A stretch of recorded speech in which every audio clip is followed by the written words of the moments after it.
Hey everyone, welcome. We're so close to 10,000. Thank you all for your support. I really do appreciate it. And please, if you're new, hit the subscribe and bell icon to be informed when new content hits the channel. Right, let's get into this, shall we? In this video, we look at an article in the Mail by Dan Hodges, who is an ex-Labour MP, now a journalist, regarding some of the things the government are looking at to get us out of lockdown. And let me tell you, some of these, a team of primate-brained imbeciles have suggested, I kid you not. And I do believe that we have rotten politics, and I'm not using that as an exaggeration. Rotten politics. It's titled, Dan Hodges, if our new normal is the state telling me who I can and can't see, count me out. Yeah, Dan, you tell them. I agree, I'm out too. How about you lot? You in or you out?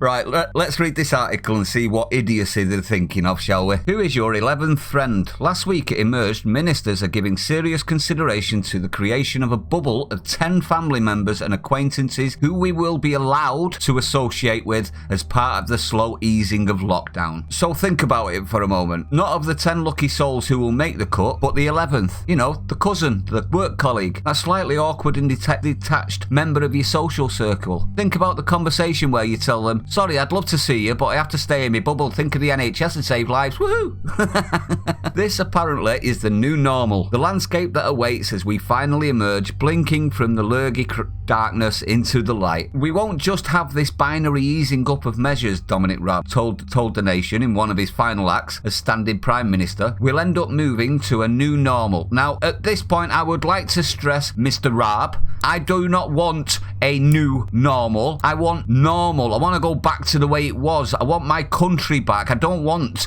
to change everything because of a disease. But let's continue, and we will need to make sure that we can proceed in a sure-footed way. This is just draconian stuff. Now, what they're actually saying is that you have to nominate 10 friends, and those 10 friends are the only people that you can actually associate with and socialise with. Now, I have an issue with this. For one, how are they going to track that and police it? Strange thought, isn't it? I'll tell you how, and this article will tell you how later, but my second is, what happens if I have the same 9 friends as somebody else that isn't my 10th friend? What happens if that person that isn't my friend is with the other 9 people? Does that mean I can no longer see my friends until that other person that I don't know goes away? You see how this is so stupid? This is why I said it was primate brains that have thought this stupid idea up, because it's unpoliceable. Well, it is policeable, but it's draconian. They'd have to go well above and beyond what is actually classed as law in this country to be able to pull it off. But what say you? Do you think that this is something that we should be resisting? I think it's absolutely ridiculous. It's stupid. It's never going to work. We're not going to be able to do it. I've spent some time trying to understand what the new normal will actually look like. Some of it is simply random and irrational. Yep, that's what I've just said.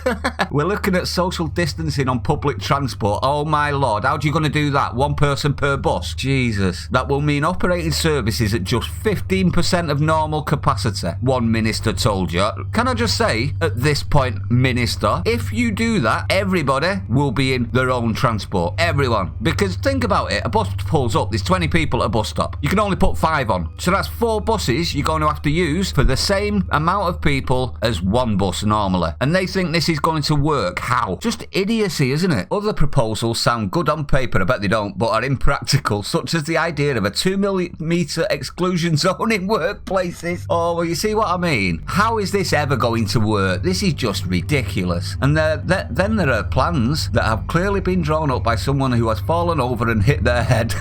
Like the idea of a 2-pint limit in pubs. 2-pint limit? What's that got to do with the lurgy? That's got nothing to do with the lurgy whatsoever. With landlords inviting customers to depart after their quota has been reached. Let me just say this, ministers. There isn't a landlord in the country that will tell someone to leave after 2 pints and still be a landlord for very long. I'm just putting that out there. They need to have as many people in bums in seats as possible, or pubs cannot operate. End of. And it's the same with all companies. It's not just pubs that's all companies. I've worked in sales, I've worked in offices, I've worked in building sites. Every single one of them involve close contact with others. It's just impossible to do this. This will never, ever be achievable. And yet they're sprouting it left, right and centre. It just makes you wonder, who have we actually voted in to run the country if they're talking about this crap? There obviously has to be some caution over more crackpot prepositions. As one minister explained, what you have to remember is that SAGE, the key scientific advisory group advising the cabinet over the lurgy response, has over 100 people assigned to it. So it needs only one person to float a barking idea and it gets traction. Yeah, we can tell with these, but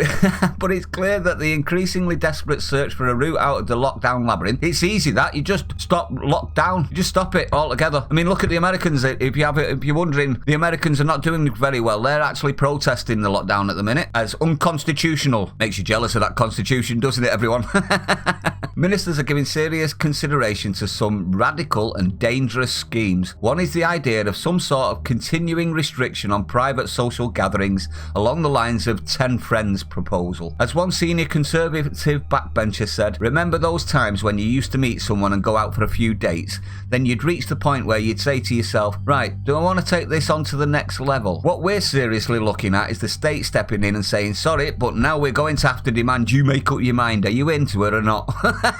It's a good analogy. I like that. That's pretty well thought out. And it is exactly that, isn't it? They're going to force you to decide who your friends are, and you're going to be forced to stick to those friends no matter what. And how are they going to force you to do that? I wonder. Even more contentious is the idea of contact tracing technology to prevent a second lurgy surge. This is where automated location tracking can identify who affected patients have been meeting with and deliver text telling them to get tested or self-isolate. Yeah, and the next step from that is police knocking on your door saying you didn't do as you were told. Is it not? In principle, the system is anonymised. Yeah, all right. You see how they say in principle? They don't say it's definitely anonymous. They said in principle it could well be, might be. You see the difference? But in practice, it could be staggeringly intrusive. 100% intrusive it would be. Imagine the conversations with your spouse when you receive a message saying you may have brought a deadly virus home. The speculation over who the plague carrier may be, or how it was you just happened to get yourself in such close proximity to them to become infected. And this is the problem, isn't it? They're looking for us to turn on each other. I mean, just as an example, if they do like a wristband that says when you've been tested, what does that do for everyone else? Do the people that haven't got the wristband become social pariahs overnight? Are they becoming criminal even? You not see that why this is a very dangerous slope that we're letting the government and the powers that be put us in? Because this country runs on precedent, does it not? As soon as precedent has been done, it will always be done because it's been done before. You understand what I mean by that? So if we let this happen now and give the Tories the power to be able to lock us up like this, what happens when Labour get in or another left-wing nut job party get in? What do you think they're going to do? I'll tell you what they're going to do. They're going to say, well, the Tories did it and it worked for them. Lockdown. Am I wrong? Let me know if you think I'm wrong. And there is a final system ministers are contemplating to free us from our lurgy prisons, or some of us. See, this is the problem here, isn't it? Some of us. The idea of using an antibody test to divide the nation into the clean, those who have had the virus and are no longer at risk of infection, and the unclean, us modern day lepers who are yet to exhibit symptoms but could potentially have the lethal virus lurking deep within our systems, is not yet clear how this divide will be administered. I know exactly how it'll be administered. It'll be a case like the Chinese and their social credit scoring system. If you've not been tested, you will be restricted from access of movement, access of supplies, access of work, access of everything until you have. This is how they will force it. They will say it's voluntary. They will say that this is all voluntary. No. This is all voluntary. It's up to you to decide to do this, but then they'll restrict you if you don't. You see what I mean? Not voluntary, is it? They're looking to force this on us, guys and girls. There has been talk within Whitehall of doctor's certificates or even wristbands. There you go, wristbands. China, we're in China. The Tories are trying to put us into China. Fortunately, badges are viewed as a step too far. No, but wristbands are fine, are they? But our apps that have been slide into your phone without you knowing. Yeah, that's all right. But this is where we are moving this morning. And so, as so often over the past couple of months, once seemed reserved for the pages of science fiction has become reality. The state dictating who we can and can't meet in the privacy of our own home, effectively eroding the concept of privacy completely with invasive tracking technology and creating a new social hierarchy constructed by scientists in a lab. And they never make mistakes, do they? If we cannot identify some disturbing historic parallels within the new normal, then we should. Of course, none of this is being done with malign intent. I'm not too sure. I think the media have definitely done this with malign intent. Boris Johnson has not emerged from his near-death experience with a sudden desire to enslave Britain. However, he is looking at doing it anyway, is he not? His sole motivation and that of his ministers and advisors is to safeguard the nation. No, it's not. It's to safeguard the economy by any means necessary. But again, in our desire to protect ourselves and everything we hold dear, we are in danger of destroying everything we hold dear. Let me just say, our desire to protect ourselves and everything we hold dear has made this country a terrible place to live, in my opinion. Maybe the hard times are what this country needs. Maybe not, I don't know. That is my opinion. Let me know what you think. Do you think our desire to protect ourselves has caused us more harm than good? Because I do. I actually do. I think it's taken the stiff upper lip, the backbone of the British, and stamped it into the ground. At the moment, the advocates of the new normal point to the opinion polls. And we all know polls are trash and biased, made up fabrications. They cite evidence that 70% of people support a continuation of stringent measures until the virus is defeated, but that leaves nearly 1 in 3 people with doubts, and if those doubts turn into active disobedience towards the Lurgy struggle, the entire strategy will collapse. And there we have the rub. This is why we are still locked in our house, because they are terrified we're going to dissent. Whatever the second phase of the fight against Lurgy is to be, it cannot simply be imposed. I'm told Boris will unveil only a limited lifting of the current lockdown restrictions, but there is only so much longer that these benign edits can be handed down. There is going to have to be a serious national discussion along the lines advocated by Nicola Sturgeon about what our new normal actually looks like. Nicola Sturgeon can shut her mouth. I have no interest in what that woman, ankle-biting, cranky, wee nippy has to say, to be honest. She's irrelevant. Boris has said that he intends to reach out to Sir Keir Starmer to help construct a political consensus for the way ahead. Why are you bothering, Boris? Keir Starmer is irrelevant. You have the majority. You don't need Keir Starmer, the moneybags, to tell you anything. He can't even control his own party, let alone anybody else. But Starmer has no public mandate, nor for that matter does Boris. The manifesto that secured his election triumph was a buccaneering vision of post-Brexit liberty, not an eulogy to Big Brother. Because this is the real problem with our prospective new normal, not the newness, but the normality.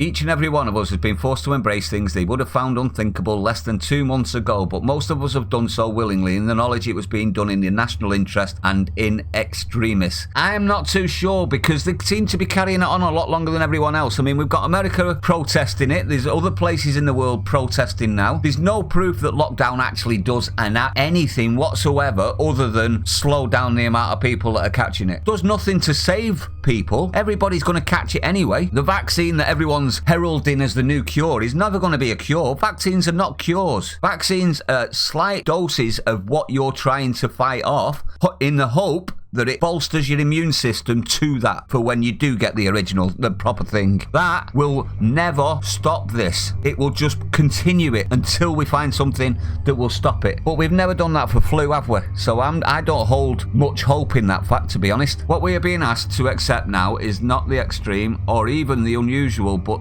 a new status quo, a package of measures that we are told could be with us for months or years or even indefinitely. You hear that, guys? Indefinitely. These are measures they want to bring in, and we might be stuck with them forever. Do you want a new norm in any way, shape or form, or do you want, like me, to just risk it? It seems to be that the nothing that we're doing at the minute is actually helping. So maybe what we had planned in the first phase, i.e. herd immunity, 70% of the population of the planet catching it and surviving, maybe that's the only option we've got left. So let us begin that national conversation about the new normal, and let me start it with my own modest contribution. My normal will not involve state-approved lists of people I can meet, or state monitoring of when and where I can meet them, or a quiet acceptance of the division of my country into the pure and the plague carrier. The struggle against lurgy has rightly been described as a war, but this morning we need to stop and we need to think, or one day soon we will awake to find the new norm is a world in which we have lost and the virus has triumphed. Now I actually go one step further than that. We might actually wake up one morning and find the new norm is a country that we do no longer like or want to be a part of. Now, I don't know about you, but I'm very patriotic. I love my country. I love its people. I love our history, whether they try and whitewash over the top of it or not. And I will not give up the freedoms that my ancestors fought and died for to give me this opportunity. I will not hand them over for a virus. I will not hand them over for anything. My freedoms are more important to me than anything. If you're listening, Boris, you better pay attention. I will not bow to draconian lurgy laws, ever. But what say you, everyone? Do you feel the same? I mean, this is just getting ridiculous, isn't it? 10 friends, I can see holes all over that. There's no possible way for that to actually be implemented without us running around with Stasi and Gestapo officers banging on people's doors because they thought they heard 2.5 people in there. You understand what I mean by that? They're going to have to either have CCTV in your house to ensure you're not meeting anyone outside your circle, or they're going to have to track you either with a chip or a wristband. We're basically going to be prisoners in our own country with all of these rules. I would rather die free than live under the hammer of that sort of a system. I cannot do that. I will not do that. But anyway, let me know what you think. If you are new to the channel, don't forget to hit the like, comment, subscribe, hit the bell icon. That way you'll be notified whenever there's anything put on the channel and you'll be the first to see it. And hopefully we don't go to home prison.